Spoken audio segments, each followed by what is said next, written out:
I want to tell you about an essential vitamin you've probably never heard of. If you're a parent or plan to be one, it might be more important to your child's growth than all other vitamins combined, and only you, a parent, can provide it. I call it vitamin N, the word no. More and more children, I find, are suffering from vitamin N deficiency, and they, their parents, and our entire culture are paying the price. Let me illustrate my point with a story that's quite typical. A father, I'll call him Bill, gave his son, age 5, pretty much everything the little boy asked for. Like most parents, Bill wanted more than anything for his son to be happy, but he wasn't. Instead, he was petulant, moody, and often sullen. He was also having problems getting along with other children. In addition, he was very demanding and rarely, if ever, expressed any appreciation, let alone gratitude, for all the things Bill and his wife were giving him. Was his son depressed, Bill wanted to know?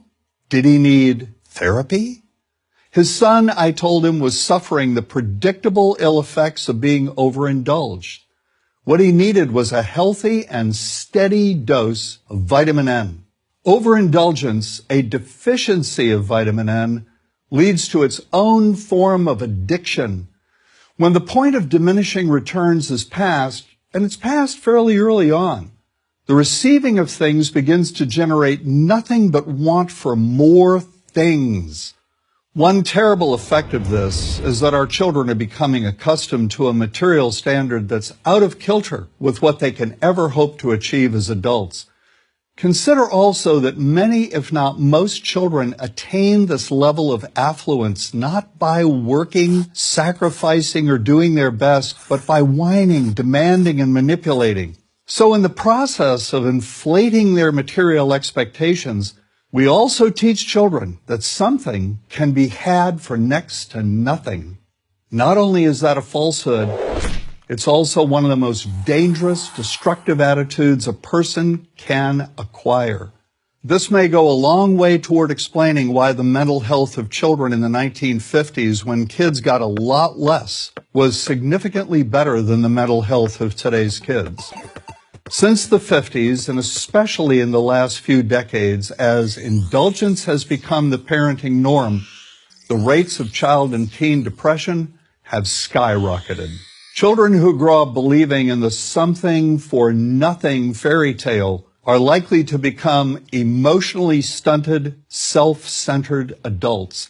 Then, when they themselves become parents, they're likely to overdose their children with material things. The piles of toys, plushies, and gadgets one finds scattered around most households. In that way, overindulgence, a deficiency of vitamin N, becomes an inherited disease, an addiction passed from one generation to the next. This also explains why children who get too much of what they want rarely take proper care of anything they have. Why should they? After all, experience tells them that more is always on the way. Children deserve better. They deserve to have parents attend to their needs for protection, affection, and direction. Beyond that, they deserve to hear their parents say no far more often than yes when it comes to their whimsical desires. They deserve to learn the value of constructive creative effort as opposed to the value of effort expended whining, lying on the floor, kicking and screaming, or playing one parent against the other. They deserve to learn that work is the only truly fulfilling way of getting anything of value in life, and that the harder they work, the more ultimately fulfilling the outcome. In the process of trying to protect children from frustration, parents have turned reality upside down. A child raised in this topsy-turvy fashion may not have the skills needed to stand on his or her own 2 feet when the time comes to do so. Here's a simple rule. Turn your children's world right side up by giving them all of what they truly need, but no more than 25% of what they simply want. I call this the principle of benign deprivation.